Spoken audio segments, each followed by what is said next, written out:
Tugas demonstrasi kontekstual modul 1.1 Pemikiran filosofis Ki Hajar Dewantara oleh Emiliana Etiafsari, calon guru penggerak angkatan 10. Perkenalkan, nama saya Emiliana Etiafsari, saya calon guru penggerak angkatan 10, kelas 19 dari Jakarta Barat. Untuk pembimbing saya, fasilitator saya ada Ibu Nurul Fitria dan pengajar praktik saya Ibu Hikmah. Salam guru penggerak, tergerak, bergerak, dan menggerakkan. Sekilas saya menjelaskan sejarah Ki Hajar Dewantara. Ki Hajar Dewantara adalah seorang aktivis penggerak kemerdekaan, politisi, dan pelopor pendidikan bagi pribumi sejak zaman kolonial. Salah satu aksi nyata yang beliau lakukan dalam memajukan pendidikan adalah mendirikan sekolah taman siswa dan Indis Party. Untuk jasa-jasanya tersebut dalam memajukan pendidikan dan anak bangsa, membuat hari kelahirannya dijadikan sebagai Hari Pendidikan Nasional, yaitu setiap tanggal 2 Mei. Berdasarkan pemikiran filosofis dari Ki Hajar Dewantara, saya mencoba merangkum menjadi 3 poin, yaitu 1. Asas pemikiran Ki Hajar Dewantara. Yang kedua, pendidikan sesuai kodrat alam dan kodrat zaman. Yang ketiga, pendidikan budi pekerti. Saya akan menjelaskan terlebih dahulu asas pemikiran menurut Ki Hajar Dewantara mengenai pembelajaran itu adalah menuntun. Jika kita artikan dalam Kamus Besar Bahasa Indonesia, menuntun diartikan sebagai kata kerja yang dengan arti memberi petunjuk, arah, atau bimbingan kepada seorang dalam melaksanakan sesuatu. Menuntun menurut Ki Hajar Dewantara menjelaskan bahwa tujuan pendidikan yaitu menuntun segala kodrat yang ada pada anak-anak agar mereka dapat mencapai keselamatan dan kebahagiaan yang setinggi-tingginya, baik sebagai manusia maupun sebagai anggota masyarakat. Oleh karena itu, pendidik hanya dapat menuntun tumbuh atau hidupnya kekuatan kodrat yang ada pada anak-anak, agar dapat memperbaiki lakunya, bukan dasarnya hidup dan tumbuhnya kekuatan kodrat anak. Dalam konsep pembelajaran menuntun, pendidik memiliki tugas yaitu mendampingi dan mengantar anak ke sebuah tujuan dengan bimbingan, berpikir kritis, agar anak mampu melakukan refleksi dengan komunikatif yang kreatif dan inovatif. Sebagai seorang pendidik, dalam menuntun anak diberikan kemerdekaan belajar. Namun, sebagai pendidik juga kita harus tetap memberikan arahan agar anak tidak kehilangan arahnya. Poin yang kedua, berdasarkan filosofis Ki Hajar Dewantara, yaitu pendidikan sesuai kodrat alam dan kodrat zaman. Pendidikan sesuai kodrat alam yang dimaksudkan adalah pendidik harus sesuai dengan lingkungan di mana tempat siswa itu tinggal, dengan nilai-nilai kearifan lokal yang ada di daerah siswa tersebut. Sedangkan pendidikan sesuai kodrat zaman, yaitu pendidik harus sesuai dengan perspektif global yang ada pada zamannya saat ini. Pemikiran filosofis menurut Ki Hajar Dewantara yang ketiga adalah pendidikan budi pekerti. Pendidikan budi pekerti dalam filosofi Ki Hajar Dewantara menjelaskan budi pekerti menyeimbangkan hidup secara cipta, rasa, dan karsa. Pendidikan budi pekerti merupakan pengembangan karakter melalui pembiasan-pembiasan positif, baik di lingkungan sekolah, lingkungan keluarga, maupun lingkungan masyarakatnya. Pembelajaran yang menuntun menurut Ki Hajar Dewantara melalui trilogi pendidikan yang diutarakan oleh beliau. Trilogi pendidikan yang pertama adalah prinsip kepemimpinan Ingarso Sungtulodo, di mana seorang pemimpin harus mampu memberikan suri tauladan bagi orang-orang di sekitarnya.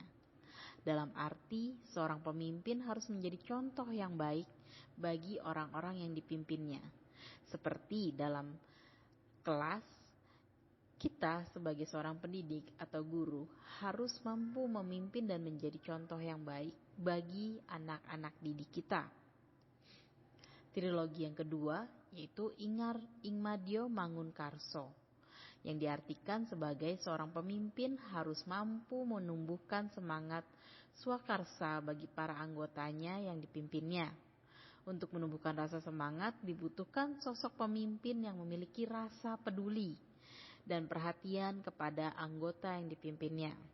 Seperti halnya saat kita berada di dalam kelas, kita harus peduli kepada siswa-siswa kita bagaimana perasaan mereka saat mengikuti pelajaran, apakah kesulitan yang mereka alami. Nah, sebagai seorang pemimpin pembelajaran, kita harus mampu untuk memiliki rasa peduli dan perhatian kepada sesama anggotanya atau kepada peserta didik kita di dalam kelas. Prinsip yang ketiga yaitu Tutwuri Handayani, di mana seorang pemimpin harus mampu mendorong orang-orang yang dipimpin agar berani berjalan di depan dan sanggup bertanggung jawab. Ya, kita sebagai seorang guru harus mampu mendorong peserta didik kita agar mampu menjadi seorang pemimpin juga, agar dia juga berani untuk bertanggung jawab dan berada di jalan di depan dengan benar dan positif. Penerapan pemikiran Ki Hajar Dewantara dalam pembelajaran. Pembelajaran menuntun menurut Ki Hajar Dewantara diantaranya adalah menuntun siswa untuk berpikir kritis, seperti tampak pada gambar di mana peserta didik berpikir kritis untuk mempelajari materi dari bangun ruang yang disediakan, alat dan bahan, sehingga mereka saling berkoordinasi, saling berkolaborasi untuk memecahkan masalah dalam membuat kerangka atau rusuk dari bangun ruang. Selain itu, menuntun juga untuk menuntun mandiri, di mana peserta didik dapat mandiri dalam satu sama yang lain untuk mengambil keputusan, untuk membuat keputusan yang mereka ambil baik secara pribadi maupun secara berkelompok. Pembelajaran menuntun juga untuk mengarahkan, di mana kita sebagai seorang pendidik juga harus tetap bertanggung jawab untuk mengarahkan peserta didik kita untuk mencapai tujuan pembelajaran yang optimal. Menuntun sesuai kodrat alam dan kodrat zaman. Dalam artian menuntun sesuai dengan kodrat alam dalam pembelajaran, kita bisa menggunakan lingkungan sebagai sumber belajar. Dengan kita membawa anak-anak ke dalam lingkungan, maka anak-anak dapat merasakan secara langsung, secara nyata, sehingga proses pembelajaran yang dapat dilakukan oleh anak dapat memperoleh hasil sesuai dengan harapan dan lebih nyata. Sedangkan menuntun sesuai dengan kodrat zaman, contoh pembelajaran yang bisa kita lakukan adalah penggunaan teknologi. Nah, pada kesempatan ini di sekolah saya, satuan pendidikan saya sudah menggunakan teknologi VR Class, di mana kita mencoba menyajikan virtual reality melalui penggunaan teknologi, sehingga siswa dapat melihat, merasakan secara langsung melalui penggunaan teknologi sesuai dengan perkembangan zamannya. Praktek pembelajaran menuntun dalam budi pekerti. Menuntun dalam budi pekerti mengajak siswa untuk berani berpendapat. Seperti pada gambar, dalam kegiatan kelompok, setiap anggota kelompok berani menuangkan ide-idenya, berani berpendapat untuk memperoleh satu keputusan bersama yang dapat diterapkan dalam kelompoknya. Selain itu, menuntun dalam budi pekerti juga mengajarkan anak untuk bekerja sama dan saling menghargai antar satu dengan yang lain. Dalam penerapan pembelajaran menurut Ki Hajar Dewantara, saya juga menemukan tantangan dalam mengimplementasikannya. Salah satu tantangan yang saya temukan antara lain, kurangnya minat dan motivasi siswa dalam mengikuti program-program yang telah disediakan oleh sekolah. Tantangan yang kedua, kemampuan guru yang masih belum menyeluruh dalam menghadapi dan memahami serta menerapkan pembelajaran sesuai dengan pemikiran Ki Hajar Dewantara. Melalui tantangan ini, kita juga harus mencari solusinya agar proses pembelajaran tetap berjalan secara optimal.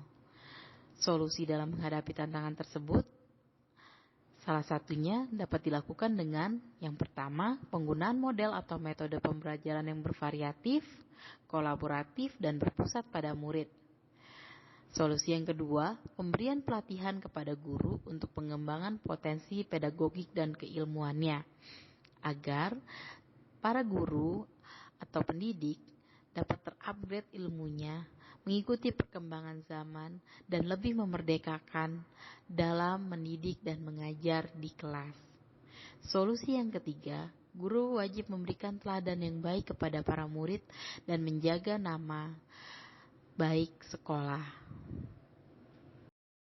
Izinkan saya mempersembahkan goresan tinta tentang Ki Hajar Dewantara. Puisi ini berjudul Embun yang Menggerakkan. Sang surya menyapa dari ufuk sana, membangkitkan raga, menyongsong masa. Bergerak bersama menjawab dunia, demi generasi Indonesia yang bahagia. Namun, izinkan aku menuntunmu, melangkah di depanmu, agar tak tersesat dirimu, menerangi jalan dan membuka gagasanmu, agar kokoh kakimu berlari mengejar mimpimu. Ingatlah aku sebagai embun yang menggerakkan, membawa perubahan dan memerdekakan. Sekian dari saya. Semangat merdeka belajar dan terima kasih.